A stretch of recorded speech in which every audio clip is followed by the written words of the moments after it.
I'm going to be giving my opinion on the Albion Online Into the Fray dev talk. Let's get started with it. The first thing that they are changing are magic staffs, curse staffs, nature, and holy staffs.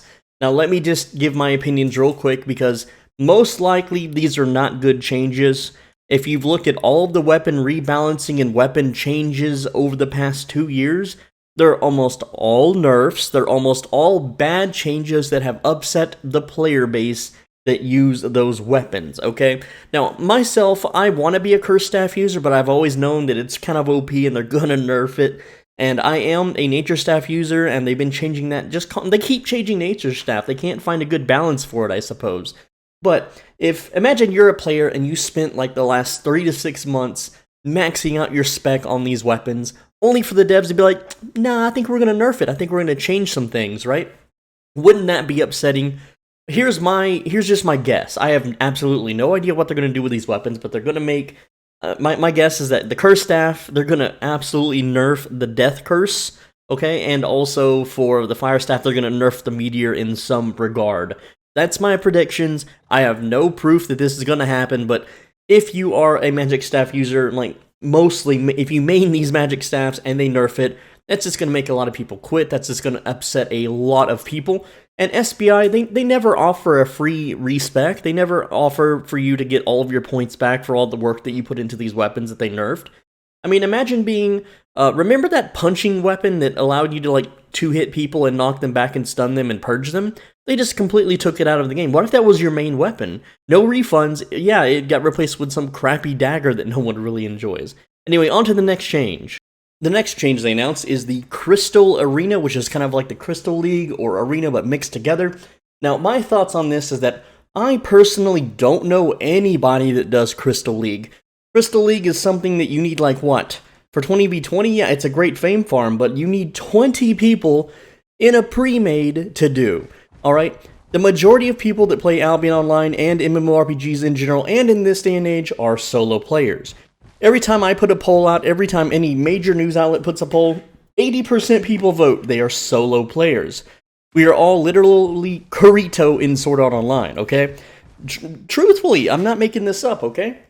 So the fact that they keep making this group content stuff, and I understand SBI, they make the game and they patch the game for the game that they want to play, alright? But most of us, we don't do Crystal League, we don't do this big group stuff, we don't do castles, we don't do raids, and for just the regular player to amass a big enough of a guild to even be able to do those things, it's insane, it's crazy amounts of work.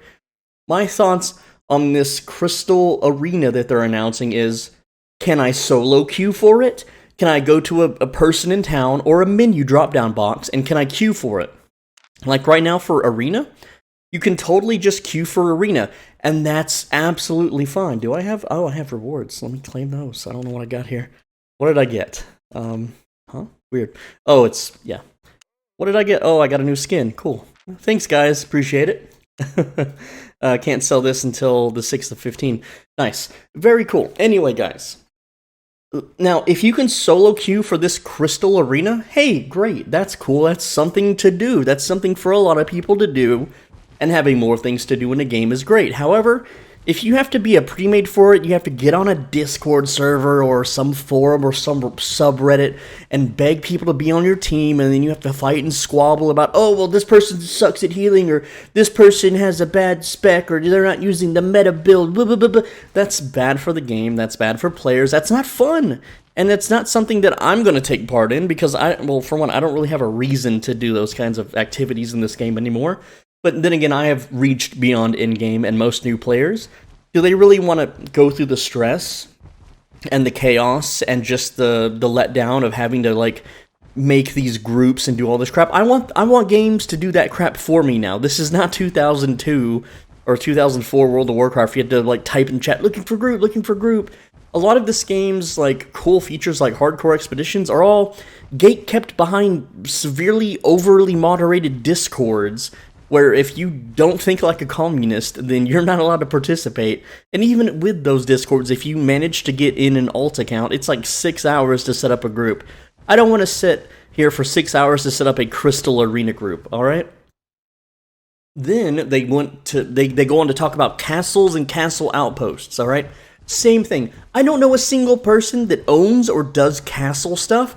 I don't know a single person that does castle outpost stuff. Yes, I know there are massively big guilds out there that do these things, so there are people that do them, and there are plenty of people that do them. However, the majority of the player base are solo. A lot of these people do these things because they are forced to by their guilds. A lot of this game's big guild, like if you've ever been in one of the bigger guilds, they force you to level certain specs, they force you to wear certain gear, they force you to play at certain times of the day, they force you to do these Zerg versus Zerg events, they force this and that, and what do you get out of it? Maybe you get some re-gears, maybe you get some groups dungeons out of it or whatever. Like, what the heck? Why are you doing that? Don't stop bending the knee to these people and do your own thing. Have fun your own way. Again, I don't know anyone that cares or does this castle crap. I know there's people that, like I said, there's people that do it.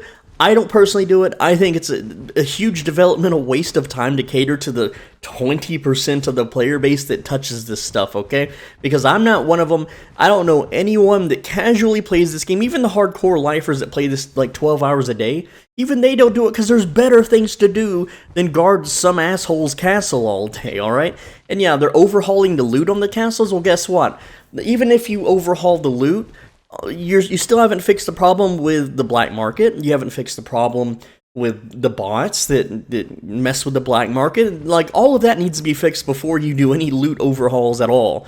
Like, yeah, they did loot overhauls for dungeons not too long ago, where, you know, you get more loot now. Wow, of course you do. But unfortunately, if people aren't participating in the black market, or the black market is going too slowly, because let's face it, the black market, the rates don't match the current economy, so it takes forever for the black market to restock anyway, which means less loot for everyone all the time, which stagnates the economy even further. But the point is that all of these kinds of changes, I think it's a developmental waste of time. It doesn't cater to players like me or players, the majority of the player base, 80% are solo players. There's no reason to waste time on this stuff.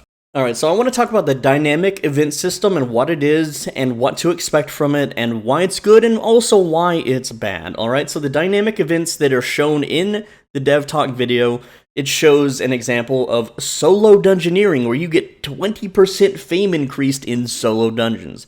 That sounds pretty amazing, and that sounds something right up my alley, right?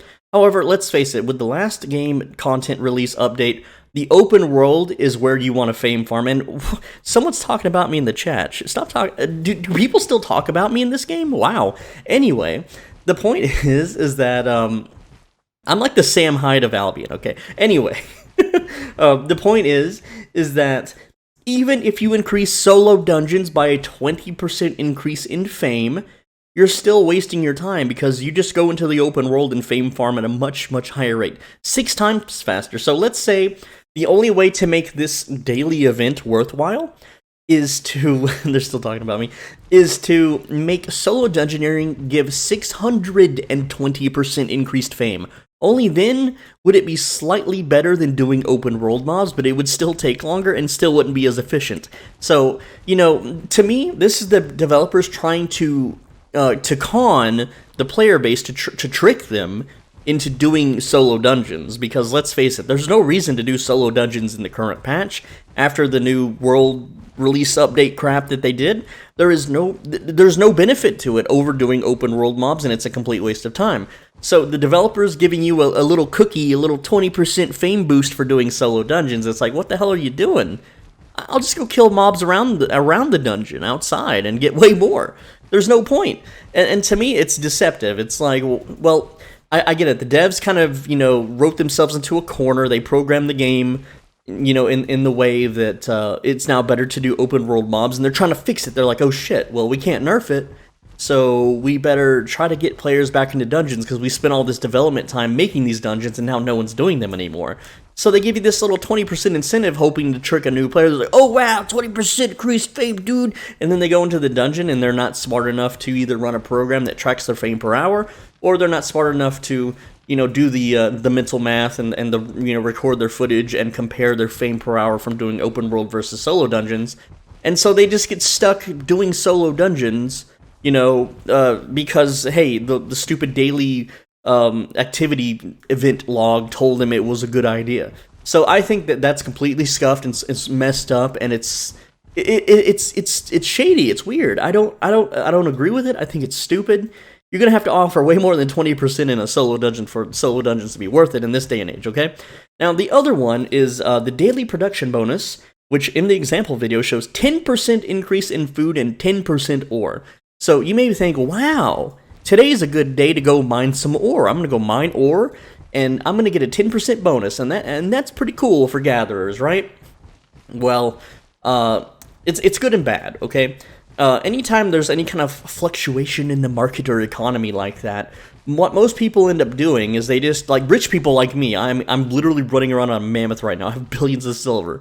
Okay, so what I can do is I can use the market, and let's say the market takes a 10% dip in ores. Well, I can just buy up all the ores, which is good for new players because, hey, their ores are selling at a discounted rate, mind you.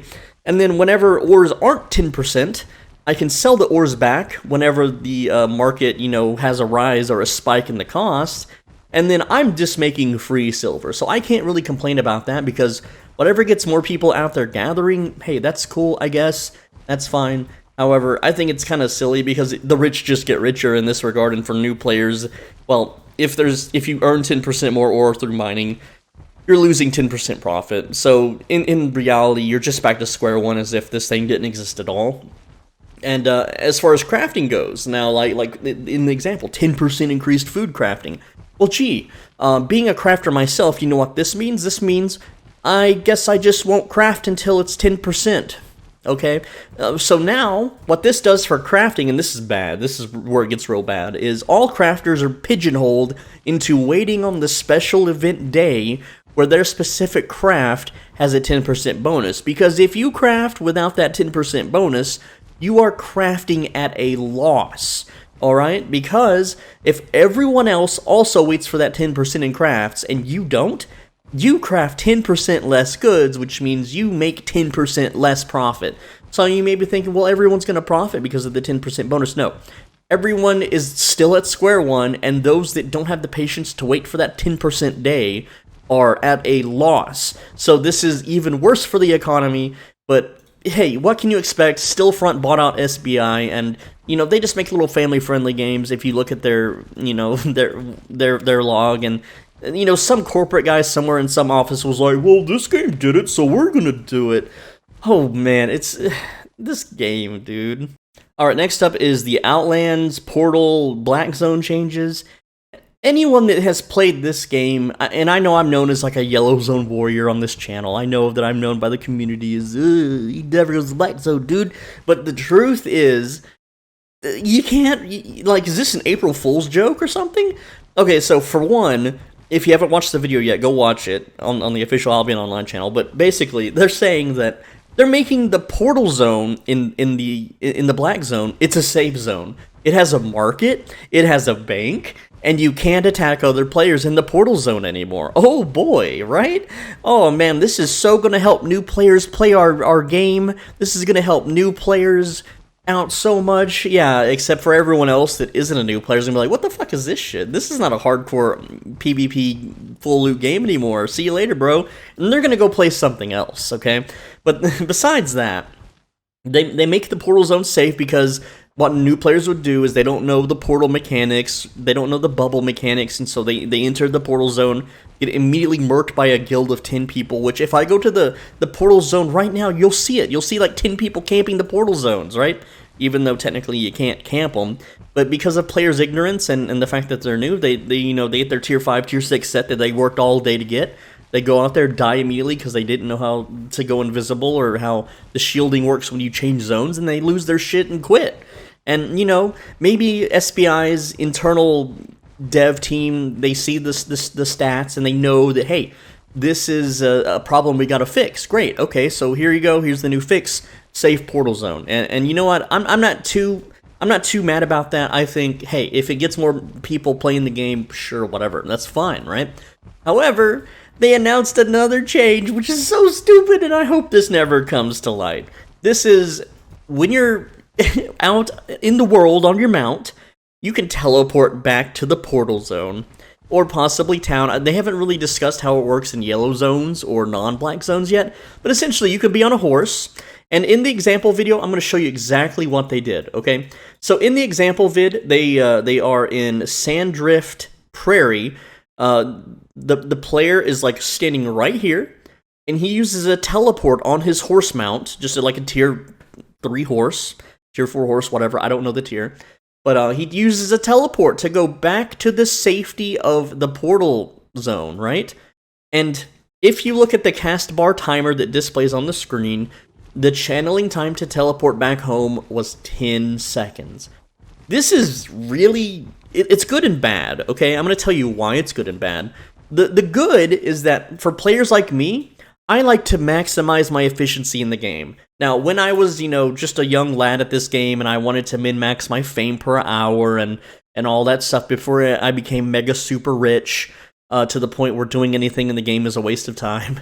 Like, if I want to level up something, I just go buy tomes. I'm that wealthy in the game now, okay? I don't need to ever go fame farm ever again, right? I know that sounds lame, but back in the day when I wasn't, it was more trouble to go to one of these portal zones and then spend 15 minutes ping-ponging between these zones to go deep and deep and deep and deep into the black zone, right? You can be in a really deep, tier, let's go Red Tree Enclave, right? That's a popular one. Everyone knows where that's at. Here it is, tier 8 zone, right? Let's assume it wasn't mega controlled by a guild. To get there, you have to go 1, 2, 3, 4, 5, 6, 7, 8, 9 zones. Maybe 8, maybe 7 if there's a shortcut I missed. But essentially, you have to travel 9 entire maps to get here to Fame Farm, okay? And that's true for many of the places deeper in the Black Zone. To get in 9 zones away, it's like 10 or 12, 15 minutes or something. Maybe 8 minutes. I don't know. It depends on how fast your mount is and how efficiently you travel. And it even takes even longer if you have to dodge gankers and groups of players and avoid detection and avoid big blobs of people, right? But now, the trip there, you still gotta take it. But once you do a bunch of dungeons, which you shouldn't be doing dungeons, you should be doing open world mobs, and let's say you have an inventory full of cool stuff that you want to go bank or sell or whatever, right? You had to make that trip back home and not die along the way or get hunted down by players, okay? And my gripe is that this was a huge cat and mouse thing, okay? Because I used to, have some people I played with, and we would all get on Discord and be like, hey, there's this guy, he's fully loaded, he's been doing dungeons for 30 minutes in this zone. And we would coordinate and find the guy and hunt him down with our gank group, right? And so does a lot of people. That's how it worked. I don't really do that anymore, but the whole cat and mouse thing is that you find a nice fat gatherer or someone that's been doing dungeons for a while in that zone, and you track them down and kill them with your group of hunters, right? But because now that player can just teleport back to a safe area and immediately bank, that whole aspect of the game is gone. That is absolutely just deleted, that is no more. For someone that, spent so much time faming up to be able to do that kind of thing, it's an insult to those players that you're basically taking away their fun. Because a new player, what happens to the new player is they go out here deep into the Black Zone because they saw a YouTube video where, oh, this is the best place to fame farm, is Sunfang Dawn. So they come here and they get a bunch of fame and loot. And then they just teleport back home, and they're like, yay, I got millions of silver worth of loot. Cool, man. Right? Except now, because everyone can do that, guess what happens to the price? Guess what happens to the price of gold, okay? Right now, as of recording this, on 5/6/2022, it is about 9 million silver for premium for 1 month, right? That price is going to exponentially increase because... everyone's going to be able to farm now in the Black Zones, completely safe, 10-second teleport, get your butt back home, bank all your stuff, and, gankers, they're going to have to, find a new way to gank, essentially. They're going to be able to kill you now and take your initial set, but not your set that you've worked so hard to, build up, because you could just teleport away, or you know what? All you got to do, probably, I don't know yet how this works, or if it takes away your safety bubble, change zones, lose line of sight with your gankers, teleport home. Done. You're gone. You're basically safe. Okay? Now, here's another change that maybe because in the video they were at Sanddrift Prairie, which is technically 1 tile away from the portals.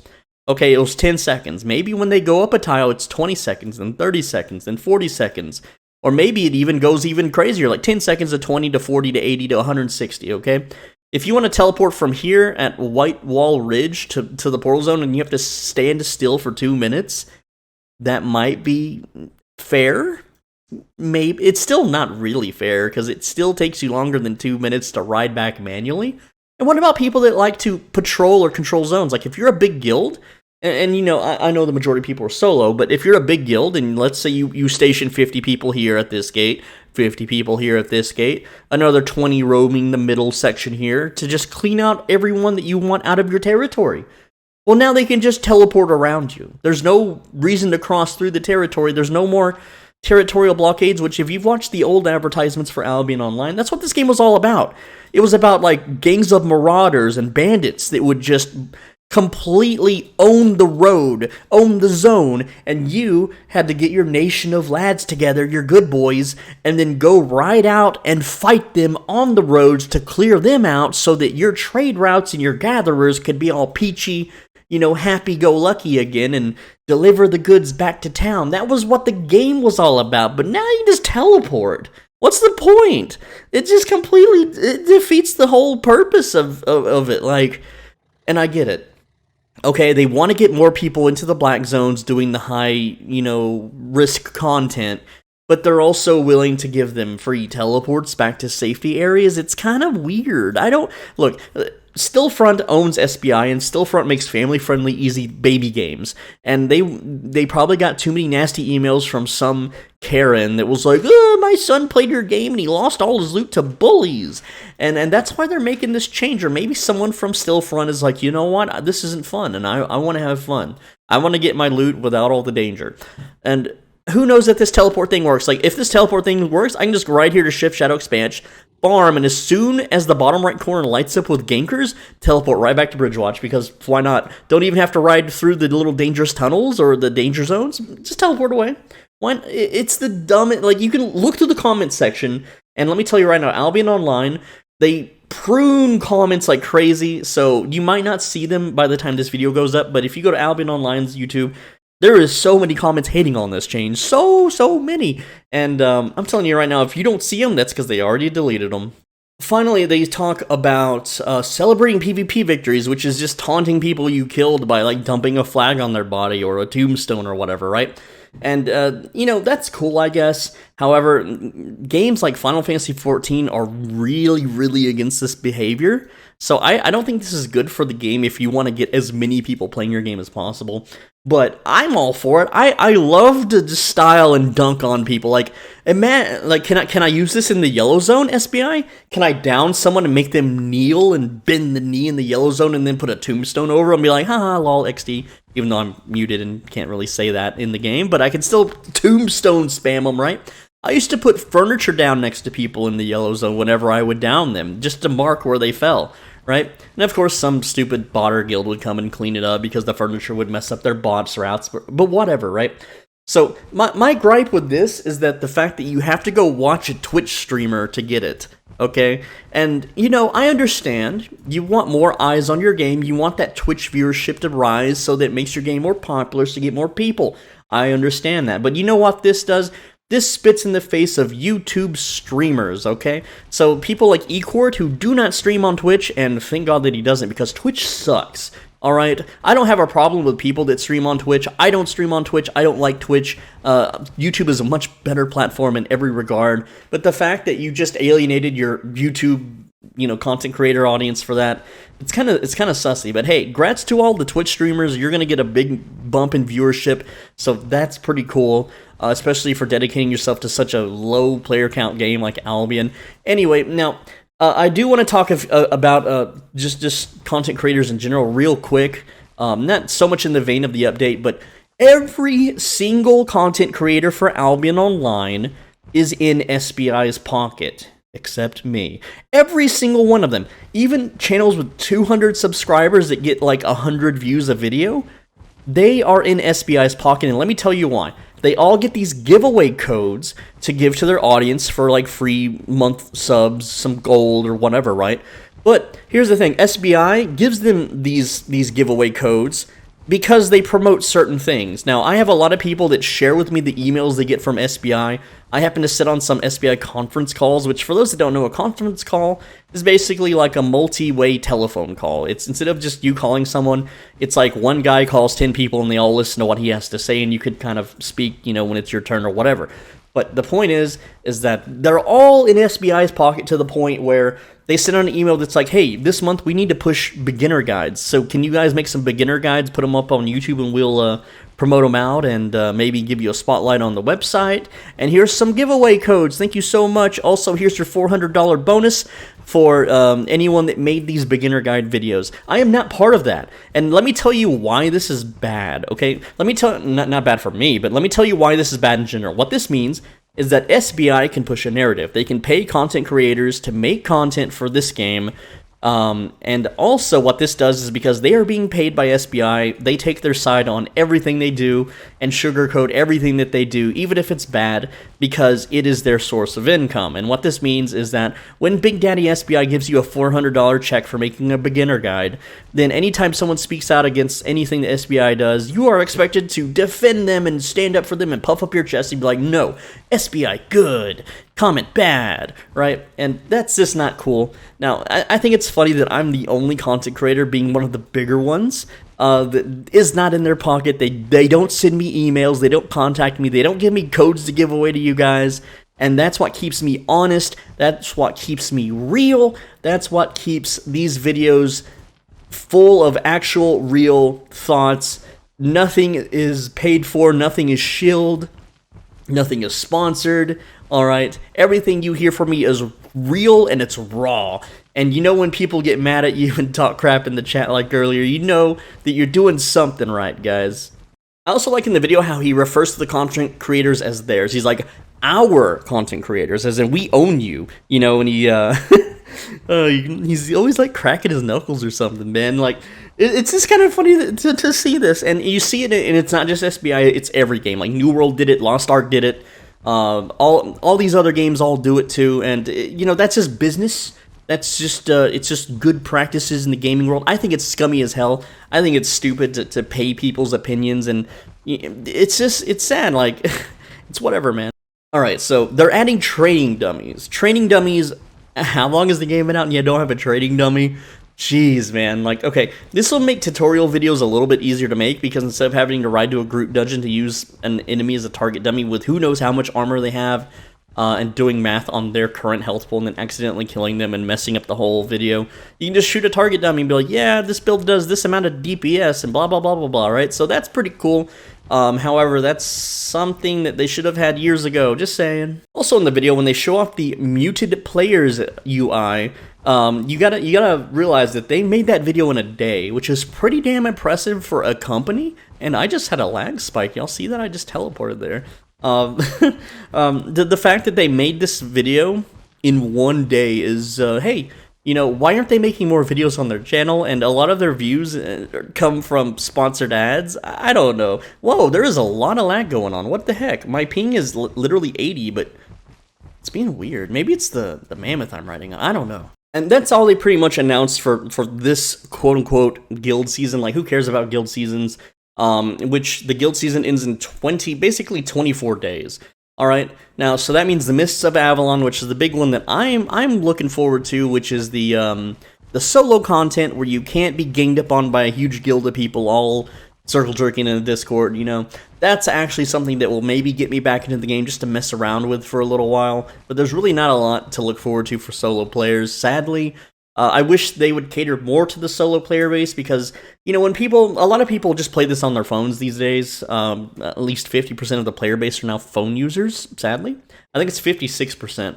And, people aren't going to sit down on their phone for 12 hours and just grind out massive amounts of whatever. They're just going to play on their phone while they're at the gym. Maybe they're waiting for their food to cook at a fast food place. Maybe they've got a few hours downtime in between classes or whatever the heck it is, at the bus stop or something. I don't know. But to do all these guild changes and all these castle changes and stuff like that, it's not really catering to that player base. And it's not catering to the 80% of people that are solo players. 80% of the player base are solo players. So, guys, that's my thoughts on the what is it called again? The Into the Fray announcement that they did on their channel. I'm Soul Benji. Thanks for watching. As always, be a bro and stay swole. Right now, I'm playing Elden Ring for a little while. Maybe I'll play something else after. Getting kind of bored of it. Maybe I'll come back to Albion and make more vids. So make sure you subscribe. Videos every single day. Hit up the Discord, where you can be based and red-pilled and true to yourself. And yeah. Anyway, guys, see you in the next video. Take care. Mwah.